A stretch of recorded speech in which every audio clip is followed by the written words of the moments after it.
Le deuxième projet sur lequel Napoléon va mettre son emprise, c'est celui de l'église Sainte-Geneviève qui avait été achevée pour héberger à la fois les reliques de la Sainte Protectrice de Paris et de l'ordre qui était chargé de veiller dessus. De ce projet d'église qui avait avorté,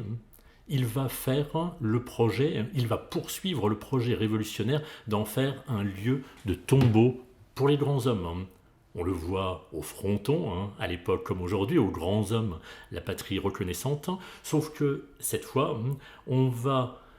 moduler, c'est-à-dire que la partie haute va redevenir l'église qu'elle n'avait jamais réellement eu le temps de devenir, et que la crypte, qui était devenue au début de la Révolution le tombeau des grands hommes, eh bien, va devenir le lieu d'inhumation privilégié des grands serviteurs de l'Empire. Plus de 40 translations vont avoir lieu sous le règne de Napoléon, entre 1806 et 1815.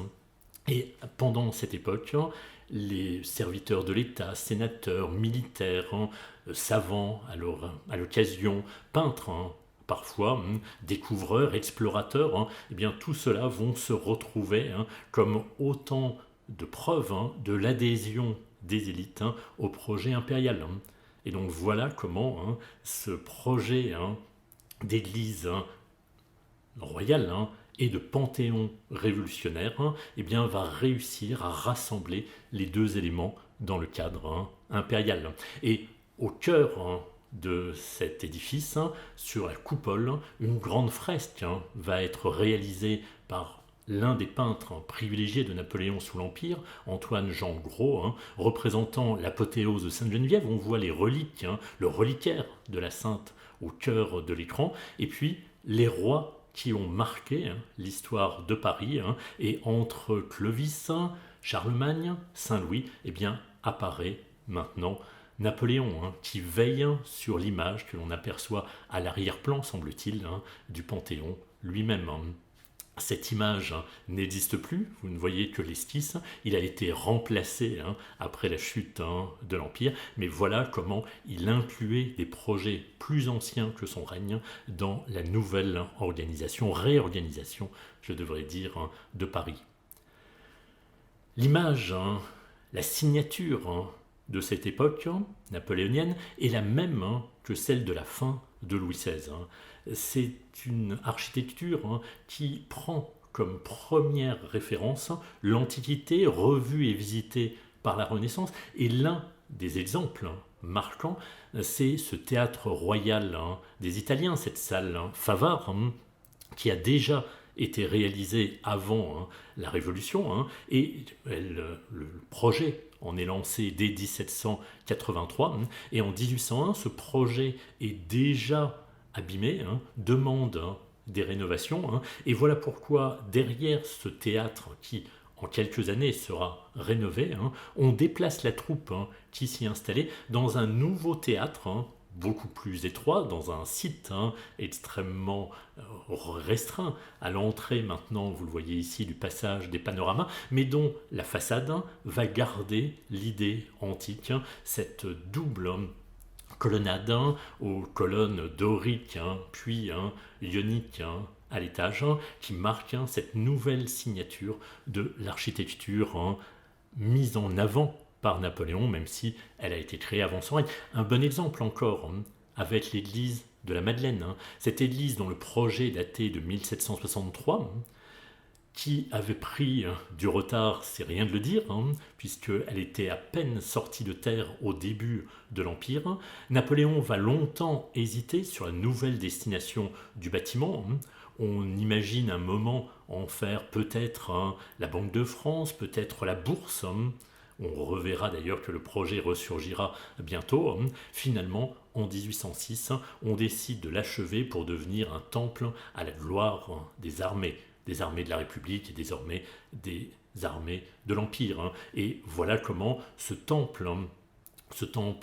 grec, romain peut-être avec la hauteur du podium, prend place au cœur de Paris, à 2 pas de la place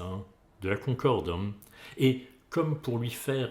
un écho en miroir, en face de la façade de cette église à la gloire des armées qui deviendra la Madeleine, eh bien, on crée une nouvelle façade au Palais Bourbon qui héberge désormais les assemblées nationales. Et ce sont ces deux façades qui vont désormais se répondre de part et d'autre de la place de la Concorde avant que l'obélisque ne vienne en occuper le centre. Voyez encore comment petit à petit, c'est toute l'image du cœur de Paris, du cœur à la fois politique, intellectuel et religieux, qui est en train d'être modifié par les grands projets napoléoniens. Je le disais tout à l'heure, on avait cherché un premier but à la Madeleine, à cette église gigantesque. Finalement, on décide qu'une bourse doit être dans un espace dédié et non pas dans un espace qui ressemblerait à une église, mais quand enfin Brognard, qui donnera son nom d'ailleurs à ce palais Brognard, comme on appellera la bourse par la suite, eh bien opte à nouveau pour une grande colonnade, pour ces colonnes monumentales surmontées de chapiteaux corinthiens qui vont donner une place monumentale au rôle du commerce dans la prospérité de la France impériale. C'est aussi cette idée qui préside à la volonté de multiplier ces grands bâtiments à colonnes comme de nouvelles marques, de nouveaux repères à l'intérieur de l'urbanisme parisien.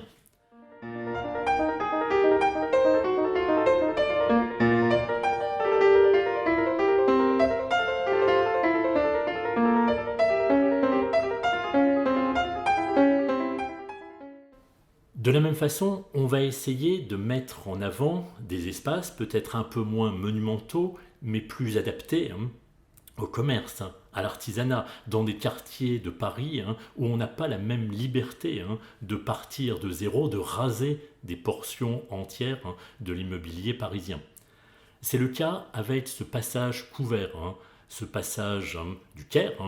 en référence à la victoire, à l'une des victoires de Napoléon pendant sa campagne d'Égypte, et en 98, donc avant l'Empire, sur l'emplacement de l'ancien couvent des filles de Dieu, on développe un passage couvert sur le mode de quelques-uns de ceux qui existaient avant cette époque impériale, mais en façade, pour à la fois donner un sens, faire comprendre le nom qui lui a été donné, et en même temps, pour faire rentrer dans l'urbanisme parisien un peu de la gloire napoléonienne, on décide d'instaurer, de faire